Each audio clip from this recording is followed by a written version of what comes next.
douleur génère un mal-être, le mal-être va générer encore plus de douleur, etc. Et il faut arriver à briser ce cercle vicieux. Et c'est vrai que les techniques de sophrologie, les techniques qui permettent d'entrer dans ces états de conscience modifiés vont permettre un accompagnement, vont être un complément thérapeutique pour la personne. Alors comment vous pratiquez dans ces cas-là? Alors comment on pratique, c'est-à-dire comment se déroule une séance. Moi j'arrive et je vous dis que je souffre. Voilà, alors il y a ce qu'on appelle une anamnèse. Une anamnèse, c'est on va donc dans une... Je vais poser un certain nombre de questions. Vous fouillez dans ma mémoire, mon passé déjà dans le présent. Dans le présent. Je souffre maintenant, oui. Puisque c'est maintenant. Oui. Et puis la sophrologie, on est quand même... on va travailler sur le présent. Alors, il y a des sophrologues, il y a des sophroanalystes. Moi, je suis psychothérapeute, donc je vais aller explorer le passé. Mais les sophrologues travaillent sur le présent, travaillent sur un état présent. Bien sûr, ils vont vous poser la question, est-ce qu'il y a eu des événements particuliers qui ont peut-être généré une augmentation de votre douleur aujourd'hui. Et puis, on va vous demander qu'est-ce qui vous soulage, qu'est-ce qui vous fait du bien, etc. On va vous donner des techniques. Encore une fois, ce qui est très intéressant, c'est que le cerveau ne fait pas la différence entre ce qui est réel et ce qui est imaginé. Donc, en fait, à partir du moment où vous êtes dans cette souffrance, vous allez imaginer peut-être des situations où vous étiez bien, vous avez des belles sensations. Je vais vous demander ce qui vous soulage. C'est plutôt le froid, est-ce que c'est plutôt le chaud?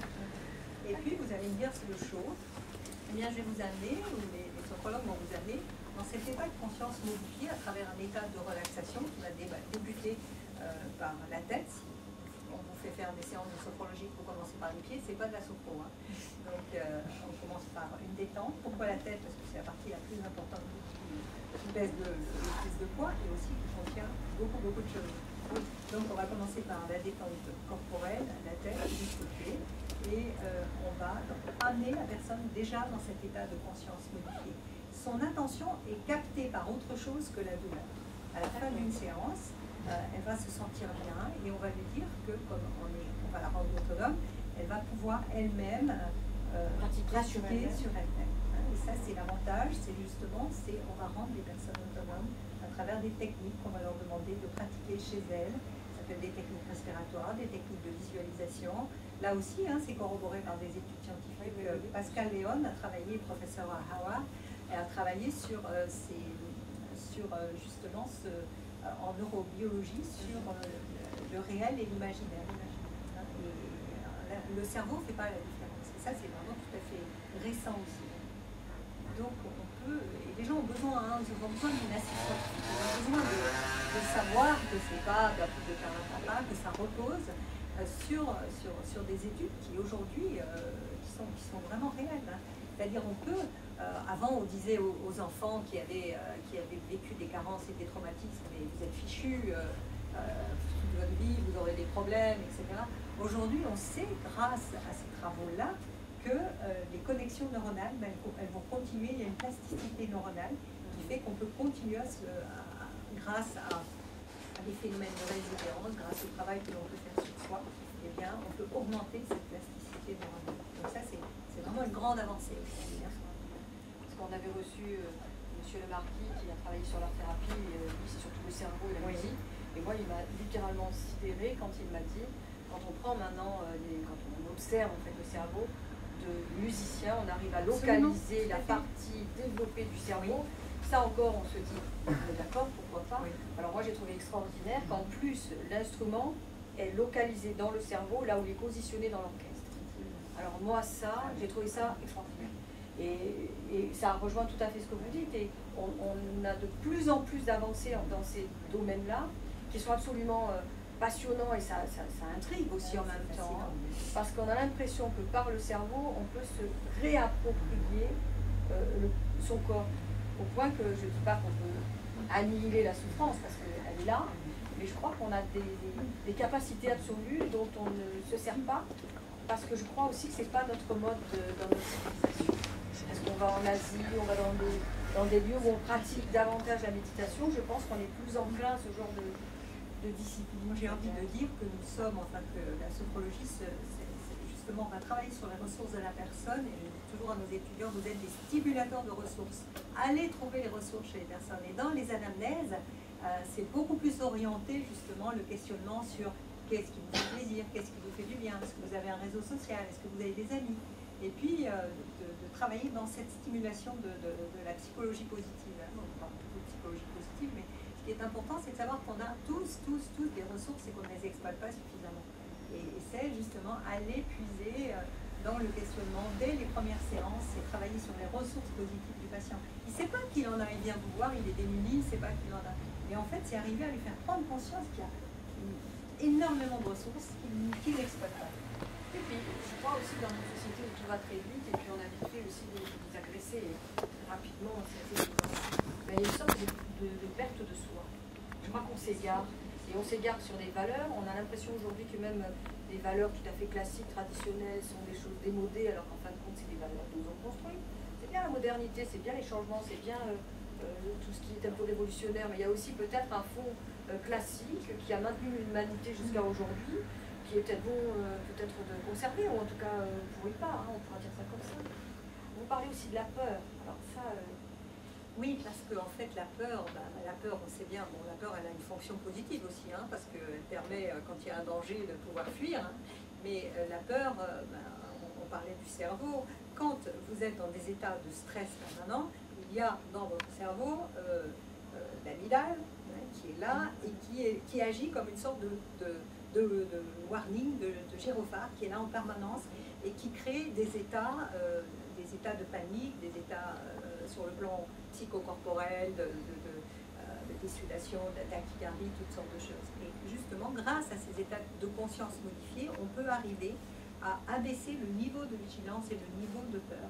Et ça, c'est tout à fait intéressant en sophrologie grâce à la respiration, grâce aux différentes suggestions, grâce à l'accueil des sensations, parce qu'on va demander à la personne de ressentir, après chaque exercice, d'accueillir ce qu'elle ressent, qui est autre chose que effectivement tout ce qu'elle a pu ressentir jusque-là.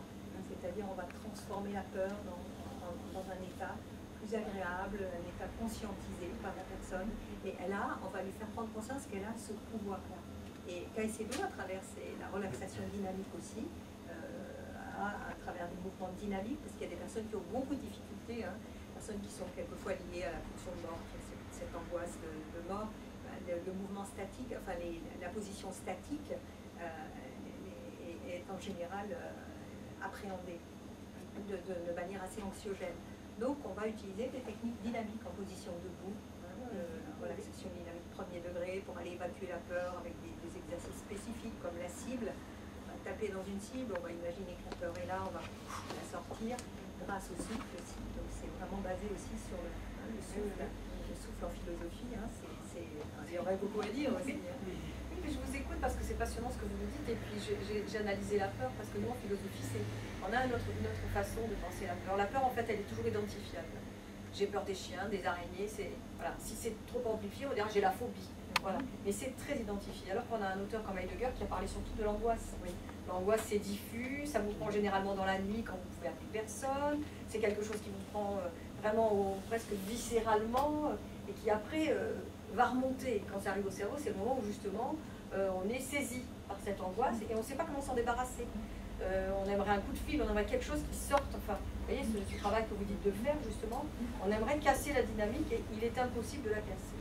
Kierkegaard a écrit sur l'angoisse aussi, à ne surtout pas lire les soirs où vous vous sentez un peu fébrile. Non, mais c'est vrai, à Heidegger aussi, il faut justement mieux lire de la sophrologie, mais c'est vrai que c'est des philosophes, si vous n'êtes pas très angoissé, juste un petit peu perturbé, vous allez les lire, Sioran ajouter à ça, ce corps qui craque de tout bois, bon, à la fin, à 2 h du matin, on se dit, on prend la corde et on se pend. C'est vraiment des philosophes qui sont particuliers, prodigieux, parce qu'après, il faut en rire, comme vous l'avez fait, moi j'en ris quand je les lis, mais d'un autre côté, c'est vrai, c'est très angoissant. Et ce que vous dites, c'est vrai que ça permet de comprendre que cette localisation et le fait de travailler, en fait, parce que c'est ça l'idée, hein, de ressortir autrement, et bien vous parlez surtout aussi d'accumulation. Et le philosophe, il ne prend pas conscience de cette accumulation. Et le stress, en fait, ça serait un sac de peur nouée qu'on n'identifie plus, ce qui ne serait pas l'angoisse. Et je pense qu'on pourrait le redéfinir. Alors, le stress, c'est vrai qu'il y a des phases dans le stress. Hein. Au départ, la phase numéro 1, c'est la phase d'alarme. La plupart du temps, on n'en tient pas compte. On passe dans une seconde phase, qui est la phase de résistance de nature nerveuse. je suis fatiguée, je résiste. Et là, on commence à avoir un certain nombre de symptômes, la tachycardie, la boulimie même, hein, je vais manger pour compenser, toutes sortes de symptômes qui font que finalement, si je n'en tiens pas compte non plus de cette phase de résistance nerveuse et si je ne remets pas, si je ne rééquilibre pas, je vais rentrer dans une troisième phase qui est la phase d'épuisement, où toutes les réserves auront été épuisées, il n'y aura pas d'autre alternative que la lésion d'organes, c'est-à-dire que le corps va s'immobiliser à un moment donné pour dire stop. Alors certains, ça en reste encore un grand mystère, pourquoi certains vont sombrer plutôt dans la dépression, d'autres vont fabriquer une maladie grave, un cancer ou autre. Aujourd'hui, ça reste encore un grand mystère, hein, c'est le choix du symptôme et pourquoi les uns vont plus. Donc la sophrologie intervient aussi à ce moment-là en disant attention, vous savez, les gens qui ont vécu et qui ont atteint cette phase d'épuisement, ils savent, hein, ils se disent oh là là, plus jamais, plus jamais. Donc ils savent quels sont les clignotants, je dirais. Donc la sophrologie là aussi intervient comme une manière de recharger un petit peu ces batteries et puis de dire voilà, je me pose, je suis dans la pleine conscience, parce qu'on parle de conscience en philosophie mais en sophrologie aussi. On a travaillé sur les états de conscience, c'est dans quel état de conscience suis-je maintenant, là, dans l'état présent. Peut-être que vous pouvez vous poser la question là, comment vous êtes là maintenant? Est-ce que vous êtes ici? Est-ce qu'il n'y a pas une partie de votre cerveau qui est ailleurs, déjà demain, ou encore à ruminer le passé, ou encore... Posez-vous la question là, maintenant. Vous avez des réponses? Oui. Pardon? Vous êtes là. Ah ben, et la plupart du temps, on est là. Hein, on a des états du moi qui sont un petit peu on a qui partent un peu dans tous les sens. Donc, c'est justement arriver à se réapproprier ce moi corporel, je dirais, à travers des sensations, à travers des pensées, à travers des images, pour arriver à avoir cette conscience de soi. Alors, c'est pas seulement de la vigilance, on pourrait dire. La vigilance, elle est juste celle qui permet de détecter qu'on se sent pas très bien. Dans l'ici et maintenant, c'est la notion de vigilance à pleine conscience, c'est-à-dire un état de pleine conscience d'acceptation de, par exemple, quand je suis en train de parler, je ne vais pas penser à 10 000 choses en même temps. Quand je suis en train de manger, je ne vais pas en même temps regarder la télévision, téléphoner à une amie, etc., etc. C'est cette notion de vigilance, d'être dans ce que l'on fait, au moment où on le fait. Et c'est ça qui est intéressant. Ça permet justement pour des gens qui sont hyper stressés de pouvoir se poser. Et en fait, on voit les personnes que l'on reçoit par exemple en cabinet, on les voit de séance en séance, mais arriver à davantage se poser, à mieux respirer. Et surtout à ne pas s'oublier, parce que vous savez, en général, je ne vois pas des gens qui vont bien, hein, je ne viens pas chez moi. Ils viennent peut-être à la librairie, ils viennent acheter des livres, mais ils ne viennent pas chez moi. Et en général, c'est des personnes qui ont eu souvent pas mal de traumatismes. Donc c'est arrivé à leur faire prendre conscience que chaque jour, en agissant un petit peu plus, eh bien, c'est s'occuper de soi. Et ça, c'est quelquefois, ils ont une conduite d'évitement phobique hein, dans la notion de s'occuper de soi. Alors ils vont vous dire, oh là là, je m'occupe de mes enfants, je m'occupe de mon mari, je fais du bénévolat. Et là, le grand oublié, c'est le soi. Hein, c'est le soi parce que le petit soi, il a été traumatisé, on ne s'en est pas occupé, on l'a un petit peu négligé. Donc on va justement par des techniques de plus en plus précises, voir un petit peu comment la personne peut se donner ce soin à soi. Et si elle ne le fait pas, elle est dans la maltraitance, c'est-à-dire elle perpétue la maltraitance. Quelquefois, c'est quand je leur dis, hein, mais attention là, qu'est-ce que vous êtes en train de faire par rapport à ce moi bafoué? Et en fait, c'est une réelle prise de conscience. Mais ça ne se fait pas comme ça, hein. C'est vraiment ça ne se fait pas du jour au lendemain. Hein. C'est vraiment ce que j'appelle la politique des petits pas. Chaque jour, on va faire quelque chose pour soi. Chaque jour, on va se donner un petit plaisir, on va se poser, on va s'octroyer ce quelque chose. Et on voit les gens changer. Hein. Vous savez, je prends toujours le bouton du thermostat. On va graduer, ça va aller de mieux en mieux, puis on va voir les gens évoluer. Et ça, c'est vraiment enthousiasmant dans le métier de voir que, effectivement, les gens vont mieux. Et puis, nous, on n'est que le stimulateur, c'est eux qui font. Alors après, il y en a qui ne font pas, hein, parce que c'est trop difficile et c'est trop douloureux.